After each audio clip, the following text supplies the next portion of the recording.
ಮಾಜಿ ಶಾಸಕನ ಬಾಯಲ್ಲಿ ಬಂದಿರುವಂತ ಮಾತನ್ನ ಕೇಳಿಸ್ಕೊಂಡ್ರೆ ಇದೆಯಲ್ಲ ನಿಜಕ್ಕೂ ಅನ್ಸುತ್ತೆ ಇವರು ನಮ್ಮ ಜನಪ್ರತಿನಿಧಿಗಳ ಆಗಿದ್ದಂಥವರ ಅನ್ನುವಂತ ಪ್ರಶ್ನೆ ಸಾಮಾನ್ಯವಾಗಿ ಮೂಡುತ್ತೆ.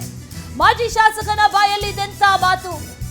ರೈತರ ಜಮೀನನ್ನ ಕಬಳಿಸಿದ್ರ ಬಿಜೆಪಿ ಮಾಜಿ ಶಾಸಕ ಅನ್ನುವಂತ ಪ್ರಶ್ನೆ ಈಗ ಕಾಡ್ತಾ ಇದೆ. ಯಾಕಂದ್ರೆ ಅವ್ರು ಆಡಿರುವಂತ ಮಾತು, ಮಾಜಿ ಶಾಸಕ ಬಸವರಾಜ ದಡೇಸುಗೂರು ದರ್ಪವನ್ನ ಮೆರೆದಿದ್ದಾರೆ, ದೌಲತ್ ತೋರಿಸಿದ್ದಾರೆ, ಜಮೀನು ಮಾಲೀಕರ ಮೇಲೆ ಹಲ್ಲೆಗೆ ಯತ್ನ ಮಾಡಿದ್ದಾರೆ, ಬೆದರಿಕೆ ಹಾಕಿದ್ದಾರೆ. ಆ ದೃಶ್ಯ ಇದೆಯಲ್ಲ, ಆ ದೃಶ್ಯ ಈಗ ಪವರ್ ಟಿವಿಗೆ ಲಭ್ಯ ಆಗಿದೆ. ದರ್ಪ ದೌಲತ್ತಿನ ಮಾತಿನ ದೃಶ್ಯ ಲಭ್ಯ ಆಗಿದೆ. ಚಪ್ಪಲಿಯಲ್ಲಿ ಹೊಡೆಯೋದಕ್ಕೆ ಮುಂದಾಗಿದ್ದಾರೆ ಮಾಜಿ ಶಾಸಕ. ಅವಾಚ್ಯ ಪದಗಳಿಂದ ನಿಂದಿಸಿದ್ದಾರೆ ಬಸವರಾಜ ದಡೇಸುಗೂರು. ಅವರ ಪುತ್ರ ಮೌನೇಶ್ವರ್ಲೂ ಕೂಡ ಧಮಕಿಯನ್ನು ಹಾಕಲಾಗಿದೆ.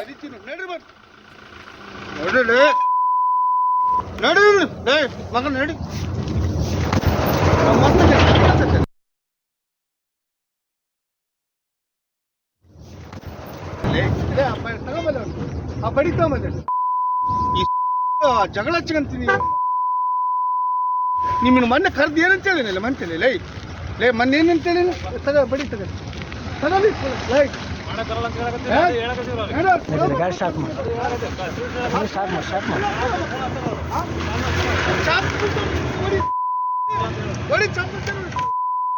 ನಿಮ್ಗೆ ಎಷ್ಟು ಹೇಳ್ಬೇಕಲ್ಲ ಲೇ ನನ್ನ ಮಗನೇ, ನಿನ್ ಏನು ಮಾಡಿದ್ರೆ ನಿನ್ಗೆ ಎಷ್ಟು ಮಾಡಿದ್ರಿ ಒಲಿತೀನಿ. ನಡ್ರಿ ಬರ್ ನೋಡ್ರಿ ನಡಿ ಲೇ ಮಗ ನಡಿ.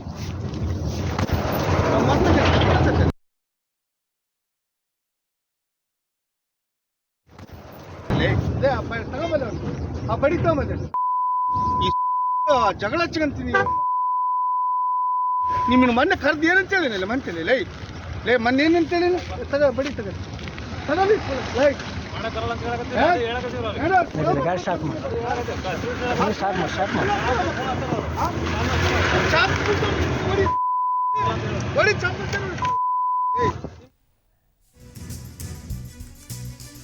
ಬಸವರಾಜ ದಡೇಸುಗೂರು ಜಮೀನು ಮಾಲೀಕರಿಗೆ ಬೆದರಿಕೆಯನ್ನ ಹಾಕಿದ್ದಾರೆ. ಮಾಜಿ ಶಾಸಕರು ದಡೇಸುಗೂರು ಗ್ರಾಮದ ಸರ್ವೆ ನಂಬರ್ 84/17ರ 20 ಗುಂಟೆ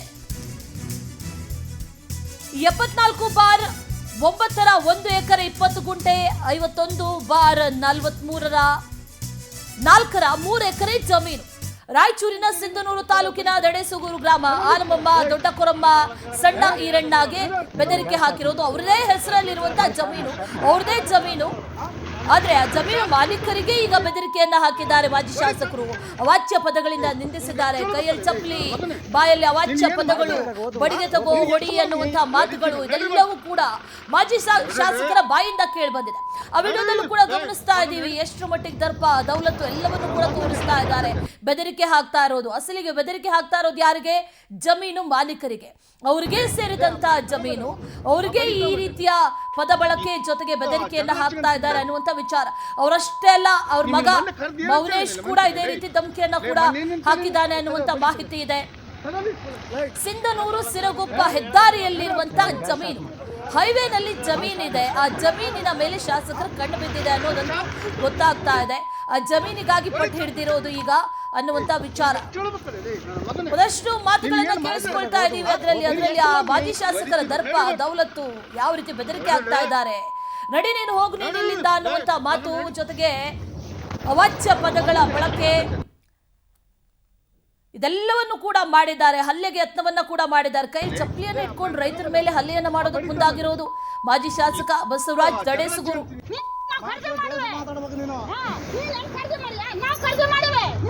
ಮಾತಾಡು ಓದಿತಾನಂತ, ಓದಿಲಾತ ರೌಡ್ಗಳ ಕರೆಸಿ ಓದಿತಾನಂತ. ಏ ಬಡಿತೀಯ ಬಡಿ ಬಡಿ ಬಡಿ ಬಡಿ ಸುಂದರ ಕಾಕ ಬಡಿ ಬಡಿ ಬಡಿ ನೀನು ಬಡಿ.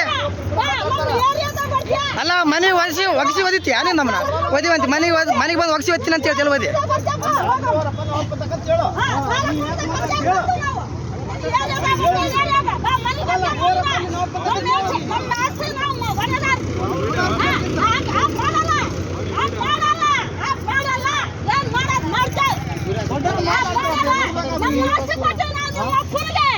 ಮಾತಾಡಿ ಮಾತಾಡು, ಮನೆಗೆ ಒಲಿಸಿ ಓದ್ತೇನೆ ಅಂತ ಓದಿಲ್ಲ, ಅದು ಮಾತಾಡೋಣ.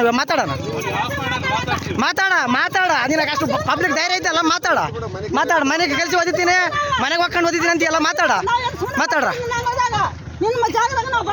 ಅಲ್ಲ ಸರ್, ರೌಡಿಗಳು ಕರೆಸಿ ಮನೆಗೆ ಬಂದು ಓದಿದ್ದಾನಂತ ಸರ್. ಅದಕ್ಕೆ ಸರ್ ಅದು ಮಾತಾಡೋ ಸ್ವಲ್ಪ ರೆಕಾರ್ಡ್ ಮಾಡ್ಕೊಂಡು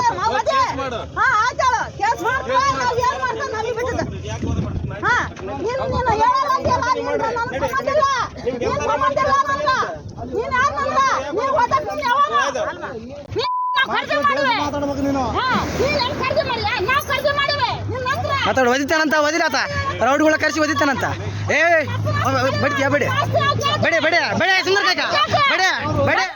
ಮತ್ತಷ್ಟು ಡೀಟೇಲ್ಸ್ ಅನ್ನ ನೀಡ್ತಾರೆ ನಮ್ಮ ಪ್ರತಿನಿಧಿ ನೀಲಕಂಠ ಸ್ವಾಮಿ, ನೇರ ಸಂಪರ್ಕದಲ್ಲಿ ಜಾಯಿನ್ ಆಗ್ತಾ ಇದ್ದಾರೆ. ನೀಲಕಂಠ ಸ್ವಾಮಿ, ವಿಜುವಲ್ಸ್ ಅಲ್ಲಿ ಬಹಳ ಕ್ಲಿಯರ್ ಆಗಿ ಗೊತ್ತಾಗ್ತಾ ಇದೆ ಮಾಜಿ ಶಾಸಕರು ಯಾವ ರೀತಿಯಾಗಿ ದರ್ಪವನ್ನ ಮೆರೆದಿದ್ದಾರೆ ಅಂತ. ಅವ್ರಿಗೆ ಸೇರಿದಂತ ಜಮೀನು ಅಲ್ಲ ಅನ್ನೋದಂತೂ ಕನ್ಫರ್ಮ್. ಆದ್ರೆ ಇಲ್ಲಿ ಮಾಜಿ ಶಾಸಕರು ಎಂಟ್ರಿ ಆಗಿದ್ದಾದ್ರೂ ಯಾಕೆ ಅನ್ನುವಂತ ಪ್ರಶ್ನೆ ಈಗ ಕಾಡ್ತಾ ಇರೋದು. ಡೀಟೇಲ್ಸ್ ಅನ್ನ ಕೊಡೋದಾದ್ರೆ ನೀಲಕಂಠ ಸ್ವಾಮಿ. ನಿಜ ಅಶ್ವಿನಿ, ಎಲ್ಲೋ ಒಂದ್ ಕಡೆ ರಾಯಚೂರು ಜಿಲ್ಲೆಯಲ್ಲಿ ಪ್ರಭಾವಿಗಳದ್ದೇ ಕಾರುಬಾರು ಅಂತ ಹೇಳಿದ್ರೆ ತಪ್ಪಾಗ್ಲಿಕ್ಕಿಲ್ಲ. ಯಾಕಂತಂದ್ರೆ ಇಲ್ಲಿ ಈ ಒಂದು ಘಟನೆ ನಡೆದಿರ್ತಕ್ಕಂಥದ್ದು ರಾಯಚೂರು ಜಿಲ್ಲೆಯ ಸಿಂಧನೂರು ತಾಲೂಕಿನ ದಡೇಸುಗೂರು ಗ್ರಾಮದಲ್ಲಿ ಇರ್ತಕ್ಕಂಥ ಒಂದು ಜಮೀನು. ಸರ್ಕಾರ ಆಲಮೇಲಮ್ಮ ಅನ್ನೋ ಒಂದು ಮಹಿಳೆಗೆ, ಇವರು ದೇವದಾಸಿ ಮಹಿಳೆ ಆಗಿರ್ತಾರೆ, ಅವರಿಗೆ ಸರ್ಕಾರಿ ಭೂಮಿ ಕೊಟ್ಟಿರ್ತದೆ. ಅದ್ರ ಜೊತೆಗೆ ಇನ್ನೊಂದಷ್ಟು ಜನ, ಒಟ್ಟಾರೆಯಾಗಿ 4 ಎಕರೆಯಷ್ಟು ಜಮೀನನ್ನ ಮಾಜಿ ಶಾಸಕ ಬಸವರಾಜ್ ದಡೇಸುಗೂರ್ ಅವರು ಅಲ್ಲಿ ತಾವು ಅಕ್ರಮವಾಗಿ ಕಬ್ಜಾ ಮಾಡ್ಕೊಂಡಿದ್ದಾರೆ ಅನ್ನೋ ಆರೋಪ ಕೂಡ ಕೇಳಿ ಬರ್ತಾ ಇರ್ತಕ್ಕಂಥದ್ದು. ಈ ನಿಟ್ಟಿನಲ್ಲಿ ಇಲ್ಲಿ ಆಗಿರ್ತಕ್ಕಂಥದ್ದು ಏನು ಅಂತಂದ್ರೆ, ತಮ್ಮ ಏನೋ ಮಾಲೀಕತ್ವದಲ್ಲಿ ಇರುವಂತಹ ಜಮೀನುಗಳಿಗೆ ಏನೋ ಆಲ್ಮೇಲಮ್ಮ ಸೇರಿದಂತೆ ಎಲ್ಲರೂ ಹೋದಂತ ಸಂದರ್ಭದಲ್ಲಿ ಅವ್ರಿಗೆ ಆ ಒಂದು ಜಮೀನಿಗೆ ಬರೋದಕ್ಕೆ ಬಿಡೋದಿಲ್ಲ. ಆ ರೀತಿಯಾಗಿ ದರ್ಪ ಮಾಡ್ತಾರೆ. ಒಂದು ವೇಳೆ ಅವ್ರು ಏನಾದ್ರು ಆ ಜಮೀನಿಗೆ ಹೋದ್ರೆ ಅವ್ರ ಮೇಲೆ ಹಲ್ಲೆ ಮಾಡ್ತಕ್ಕಂಥ ಕೆಲಸ, ಮತ್ತೆ ಕೊಲೆ ಬೆದರಿಕೆ ಹಾಕ್ತಕ್ಕಂಥ ಕೆಲಸಗಳು ಕೂಡ ಈ ಹಿಂದೆ ಆಗಿರ್ತಕ್ಕಂಥದ್ದು. ಈ ನಿಟ್ಟಿನಲ್ಲಿ ಇತ್ತೀಚೆಗೆ ಅವರು ಹೊಲಗಳಿಗೆ ಹೋದಂತ ಸಂದರ್ಭದಲ್ಲಿ ಅವರ ಮಗ ಬಸವರಾಜ್ ದಡೇಸುಗೂರ್ ಅವ್ರ ಮಗ ಕೂಡ ಬರ್ತಾನೆ. ಅಲ್ಲಿ ಬಂದು ಅವರಿಗೆ ರೌಡಿಗಳನ್ನ ಬಿಟ್ಟು ಓಡಿಸ್ತೀನಿ ಅನ್ನೋದು ಧಮಕಿ ಕೂಡ ಹಾಕ್ತಾನೆ. ಆದ್ರೂ ಕೂಡ ಇದು ನಮ್ಮ ಹೊಲ, ನಮಗೆ ಜಮೀನು, ನಮಗೆ ಕೊಟ್ಟಿರ್ತಕ್ಕಂಥದ್ದು, ಹಾಗಾಗಿ ನಾವು ಉಳುಮೆ ಮಾಡ್ತೀವಿ ಅನ್ನೋ ಒಂದು ಕಾರಣಕ್ಕೆ ಅಲ್ಲಿ ಹೋದಂತ ಸಂದರ್ಭದಲ್ಲಿ ಶಾಸಕರು ನೇರವಾಗಿ ಮಾಜಿ ಶಾಸಕರಾಗಿರುವಂತಹ ಬಸವರಾಜ್ ದಡೇಸುಗೂರ್ ಅವರು ಅಲ್ಲಿಗೆ ಕಾರಲ್ಲಿ ಬರ್ತಾರೆ. ಬಂದು ಕೈಯಲ್ಲಿ ಚಪ್ಪಲಿ ಹಿಡ್ಕೊಂಡು ಬಡವರ ಮೇಲೆ ಒಂದು ರೀತಿಯಾದಂತಹ ಒಂದು ದರ್ಪವನ್ನ ಮೆರಿತಾ ಇರ್ತಕ್ಕಂಥದ್ದು ಎಷ್ಟರ ಮಟ್ಟಿಗೆ ಸರಿ? ಒಂದು ನಿಟ್ಟಿನಲ್ಲಿ ಜನಪ್ರತಿನಿಧಿಗಳಾಗಿರುವಂತಹ ಇವರು ಮಾದರಿ ಆಗ್ಬೇಕು. ಆದ್ರೆ ಇಂತ ಮಾದರಿ ಆಗಿರ್ತಕ್ಕಂಥ ವ್ಯಕ್ತಿಗಳು ಈ ರೀತಿ ಬಹಿರಂಗವಾಗಿ ಸಾರ್ವಜನಿಕವಾಗಿ ಬಡವರ ಮೇಲೆ ದರ್ಪ ತೋರಿಸ್ತಾ ಇರ್ತಕ್ಕಂಥದ್ದು, ಅವಾಚ್ಯ ಶಬ್ದಗಳನ್ನು ಹೆಣ್ಮಕ್ಳು ಅಂತ ನೋಡಿದ್ರೆ ಕೂಡ ಅವ್ರ ಮೇಲೆ ಅವಾಚ್ಯ ಶಬ್ದಗಳಿಂದ ನಿಂದನೆ ಮಾಡ್ತಕ್ಕಂಥದ್ದು, ಕೊಲೆ ಬೆದರಿಕೆ ಆಗ್ತಕ್ಕಂಥದ್ದು ಮಾಡ್ತಾ ಇರ್ತಕ್ಕಂಥದ್ದು ಎಷ್ಟರ ಮಟ್ಟಿಗೆ ಸರಿ ಅನ್ನೋದು ಕೂಡ ಇಲ್ಲಿ ಸಾಕಷ್ಟು ಗೊಂದಲಗಳು ಉಂಟಾಗ್ತಾ ಇರ್ತಕ್ಕಂಥದ್ದು. ಬಡವರು ತಮಗೆ ಇರ್ತಕ್ಕಂಥ ಜಮೀನು ಸರ್ಕಾರದಿಂದ ಸಿಕ್ಕಿಂತ ಜಮೀನಲ್ಲೇ ಉಳುಮೆ ಮಾಡೋಕೆ ಮಾಜಿ ಶಾಸಕರು ಬಿಡ್ತಾ ಇಲ್ಲ ಅಂತಂದ್ರೆ ಯಾಕೆ ಈ ರೇಂಜ್ಗೆ ಇವರು ಇಷ್ಟರ ಮಟ್ಟಿಗೆ ದರ್ಪ ತೋರಿಸ್ತಿದ್ದಾರೆ ಅನ್ನೋದು ಕೂಡ ಕಾದ್ ನೋಡ್ಬೇಕಾಗಿದೆ. ಈ ಹಿಂದೆ ಸಾಕಷ್ಟು ದೂರುಗಳು ಕೂಡ ಇವ್ರ ಹತ್ರ ಇರ್ತಕ್ಕಂಥದ್ದು, ಬಡವರ ಜಮೀನಿನ ಹತ್ರ ಹೋಗ್ತಕ್ಕಂಥದ್ದು, ಅವರಿಂದ ಅವರ ಜಮೀನುಗಳನ್ನ ಕಬ್ಜಾ ಮಾಡ್ಕೊಳ್ತಾರೆ ಅನ್ನೋ ಆರೋಪ ಇತ್ತು. ಆ ಆರೋಪ ಸಾಬೀತಾಗ್ತಕ್ಕಂಥ ನಿಟ್ಟಿನಲ್ಲಿ ಈ ಒಂದು ವಿಡಿಯೋ ಇವತ್ತು ನಾವು ಸಾಕ್ಷಿ ಅಂತ ಹೇಳ್ಬೋದು. ಯಾಕಂದ್ರೆ ಇಷ್ಟರ ಮಟ್ಟಿಗೆ ಬಡವರು ಅವ್ರ ಮೇಲೆ ನಿಲ್ತಕ್ಕಂಥದ್ದು ತಪ್ಪು ಅನ್ನೋ ನಿಟ್ಟಿನಲ್ಲಿ ಅವಾಚ್ಯ ಶಬ್ದಗಳಿಂದ ಬಿಡಿದು ಚಪ್ಪಲಿ ತಗೊಂಡು ನಿಲ್ತಾರೆ. ಮತ್ತೆ ಕಟ್ಟಿಗೆ ತಗೊಂಬರಿ ಹೊಡಿತೀನಿ ಅನ್ನೋ ನಿಟ್ಟಿನಲ್ಲಿ ಅವ್ರಿಗೆ ಬಹಿರಂಗವಾಗಿ ಕೊಲೆ ಬೆದರಿಕೆ ಹಾಕೋದು ಎಷ್ಟರ ಮಟ್ಟಿಗೆ ಸರಿ? ಇದ್ರ ವಿರುದ್ಧ ಸರ್ಕಾರ, ಜಿಲ್ಲಾಡಳಿತ ಯಾವ ರೀತಿ ಕ್ರಮ ಕೈಗೊಳ್ಳುತ್ತೆ ಕಾದ್ ನೋಡ್ಬೇಕಾಗಿರ್ತಕ್ಕಂಥದ್ದು. Okay Neelakantha Swamy, thank you ಡೀಟೇಲ್ಸ್ಗೆ. ಇನ್ನು ಮಹಿಳೆಯ ಸಂಬಂಧಿ ಆಗಿರುವಂತಹ ಬಸವರಾಜ್ ನಮ್ ಜೊತೆ ದೂರವಾಣಿ ಸಂಪರ್ಕದಲ್ಲಿ ಜಾಯಿನ್ ಆಗಿದ್ದಾರೆ. ಬಸವರಾಜ್ ಅವರೇ ನಮಸ್ತೆ. ನಮಸ್ತೆ ಮೇಡಮ್. ನಮಸ್ತೆ. ಈಗ ಮೇನ್ ಆಗಿ ಈ ಜಾಗ ಇದೆಯಲ್ಲ, ಈ ಜಾಗ ಯಾರ ಹೆಸರಲ್ಲಿದೆ, ಜೊತೆಗೆ ಇಲ್ಲಿ ಮಾಜಿ ಶಾಸಕರ ಎಂಟ್ರಿ ಆಗಿದ್ ಯಾಕೆ ಅನ್ನೋ ಪ್ರಶ್ನೆ. ಯಾಕೆ ಇವ್ರು ಎಂಟ್ರಿ ಆದ್ರು, ಜೊತೆಗೆ ಹಿಂದೆ ಕೂಡ ಕರ್ಸಿದ್ದೆ ಮಾತಾಡಿದ್ದ ಅನ್ನೋ ಮಾತು ಕೂಡ ವಿಡಿಯೋದಲ್ಲಿ ಬರ್ತಾ ಇದೆ. ಯಾಕೆ ಇವ್ರು ಎಂಟ್ರಿ ಆದ್ರು ಅನ್ನೋ ಪ್ರಶ್ನೆ. ಮೇಡಮ್, ಇವರು ಬಸವರಾಜ್ ದಡೇಶ್ವರ್ ಅಂತ ಬಿಜೆಪಿ ಮಾಜಿ XML ಕನಕಗಿರಿ ಕ್ಷೇತ್ರ ಅಂತ ಮೇಡಮ್ ಇವ್ರದ್ದು. ಹೌದು ಹೌದು. ಇಲ್ಲಿ ಸರ್ಕಾರದಿಂದ ಒಂದು ದೇವದಾಸಿ ಮತ್ತೆ ದಲಿತರ ಇತರೆ ಮಹಿಳೆಯರಿಗೆ ಅಂತ ಹೇಳಿ, ಒಂದು ದಲಿತರಿಗೆ ಅಂತ ಹೇಳಿ ಸುಮಾರು ಗೌರ್ಮೆಂಟ್ ಗ್ರ್ಯಾಂಡ್ ಆಗಿದೆ ಮೇಡಮ್. ಸೊ ಇದನ್ನ ಅವರು ಅನಕ್ಷರಸ್ಥರು, ಇವರು GPA ಮಾಡ್ಕೊಳ್ಳೋ ಮುಖಾಂತರ ಸುಮಾರು ಒಂದು 70-60ಕ್ಕೆ ಹೆಚ್ಚು ಲ್ಯಾಂಡ್ ಅನ್ನ ಇವ್ರು ಅಲ್ಲಿ ಆ ಒಂದು ಲ್ಯಾಂಡನ್ನ ಸರ್ಕಾರ ಆದ್ಮೇಲೆ ಅಲ್ಲಿ ನೀರಿನ ವ್ಯವಸ್ಥೆ ಇಲ್ಲ ಮೇಡಮ್. ಅಲ್ಲಿ ಆ ನೀರಿನ ವ್ಯವಸ್ಥೆ ಇಲ್ಲದ ಅನುಕೂಲಕ್ಕೆ ಆ ಭೂಮಿಗೆ ಇವ್ರು ಏನ್ ಮಾಡಿದ್ದಾರೆ, ನೀರು ಕೊಡುವುದಾಗಿ ಸೌಲಭ್ಯ ಕಲ್ಪಿಸಿಕೊಡೋಕಾಗಿ ಅವ್ರು 1 ಎಕರೆ 20 ಗುಂಟೆಯನ್ನ ಅಲ್ಲಿ ಫಲಾನುಭವಿಗಳಿಗೆ, ಮತ್ತೆ 1 ಎಕರೆ 20 ಗುಂಟೆನ ಇವರು ಆ ನೀರು ಕೊಡುವ ಮುಖಾಂತರ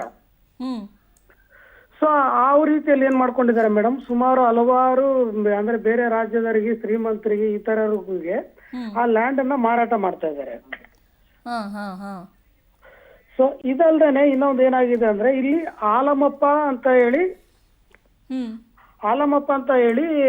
ತಾಯಿ ಆಲಮಮ್ಮ ಅಂತ ಹೇಳಿ ಸರ್ ಹೇಳಿ ಮೇಡಮ್. ಅವ್ರು ಏನ್ ಮಾಡಿದಾರ ಅಂತಂದ್ರೆ ಅಲ್ಲಿ 1 ಎಕರೆ 20 ಗುಂಟೆ ಅವರಿಗೆ ಉಳಿದಿದೆ. ಓಕೆ ಹಾ ಅದನ್ನ ಕೊಡದೇನೆ ಅವ್ರೇನ್ ಕಬ್ಜೆ ಮಾಡ್ಕೊಂಡಿದ್ದಾರೆ. ಓಕೆ ಹಾ ಕಬ್ಜೆ ಬಿಟ್ಕೊಡ್ತಾ ಇಲ್ಲ. ಸೊ ಅದಲ್ದೇನೆ ಇನ್ನೊಂದು ಮೋಲಪ್ಪ ಅಂತ ಹೇಳಿ ತಾಯಿ ದೊಡ್ಡಕೋರಮ್ಮ ಅಂತ ಹೇಳಿ ಅವ್ರದ್ದು ಕೂಡ ಹಾಗೇನೆ ಅವರು ದೌರ್ಜನ್ಯ ದಬ್ಬಾಳಿಕೆ ಮಾಡ್ಕೊಂಡು ಸುಮಾರು 84 ಸರ್ವೆ ನಂಬರ್ ಅಲ್ಲಿ ಇಸಾ 9 ಮತ್ತೆ ಇಸಾ 17 ಸುಮಾರು ಹಲವಾರು ಫಲಾನುಭವಿಗಳ ಲ್ಯಾಂಡ್ ಅನ್ನ ಇವ್ರು ತಾವೇನ್ ಮಾಡ್ತಿದ್ದಾರೆ, ಇವ್ರು ಪ್ರಭಾವಿ MLA ಆಗಿರೋದ್ರಿಂದ ಅವ್ರ ಮೇಲೆ ಗೂಂಡಾಗಿರಿ ಆಮೇಲೆ ದೌರ್ಜನ್ಯ ದಬ್ಬಾಳಿಕೆ ಮಾಡ್ತಾರೆ. ಓಕೆ ಬಸವರಾಜ್, ಥ್ಯಾಂಕ್ ಯು ಡೀಟೇಲ್ಸ್ಗೆ. ಅವಾಚ್ಯ ಪದಗಳಿಂದ ನಿಂದಿಸಿದ್ದಾರೆ ಬಸವರಾಜ್ ದಡೇಸುಗೂರು, ಆವಾಜ್ ಹಾಕಿದ್ದಾರೆ, ಬೆದರಿಕೆ ಹಾಕಿದ್ದಾರೆ. ಈಗಾಗಲೇ ಈ ಜಾಗ ಏನಿದೆ ಇದು ಬೇರೆಯವ್ರ ಹೆಸರಲ್ಲಿರೋದು, ಆದರೆ ಜಮೀನು ಮಾಲೀಕರಿಗೆ ಈಗ ಈ ರೀತಿಯಾಗಿ ಬೆದರಿಕೆ ಹಾಕಿರೋದಿದೆಯಲ್ಲ, ಇದು ಬಹಳ ಕೆಟ್ಟ ರೀತಿಯಲ್ಲಿ ಮೆಸೇಜ್ ಕೂಡ ಕೊಡ್ತಾರೆ.